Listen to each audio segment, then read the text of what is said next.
महायुती सरकारने जनतेसाठी अनेक योजना आणल्या असं अजित पवारांनी म्हटलंय। सरकारी योजना चालू राहण्यासाठी आमची बटणं दाबा।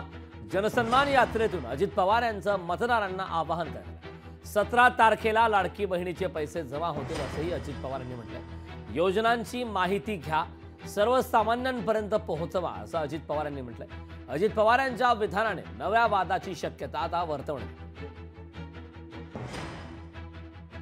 ही योजना आम्ही चालू केलेली आहे, ती कायमची पुढे चालू राहावी म्हणून चालू केलेली आहे, बंद करण्याकरता चालू केलेली नाही। ही माझ्या माय माऊलींनी लक्षात ठेवा। माझी आग्रहाची, नम्रतेची, कळकळीची विनंती आहे। हे करत असताना उद्याच्याला एक गोष्ट खरी आहे, मी लपून ठेवत नाही। ताकाला जायचं आणि गाडगं लपवायचं अशा पद्धतीने माझा स्वभाव नाहीये। त्यामध्ये उद्याच्याला ही योजना चालू राहायची म्हटलं तर आम्हाला पुन्हा तुम्ही तिथं पाठवलं पाहिजे, आमची बटणं दाबली पाहिजे, तर ती योजना चालू राहील ना। योजना आम्ही आणलेली आहे, योजनेचा खर्च 45,000 कोटी रुपयाचा आम्ही अभ्यास केलेला आहे।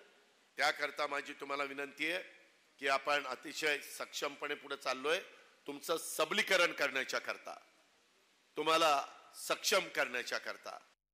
आपल्या हातातनं माणसं गेली हा विश्वास आल्यावर तुम्ही म्हणाल ते देण्याची तयारी आहे।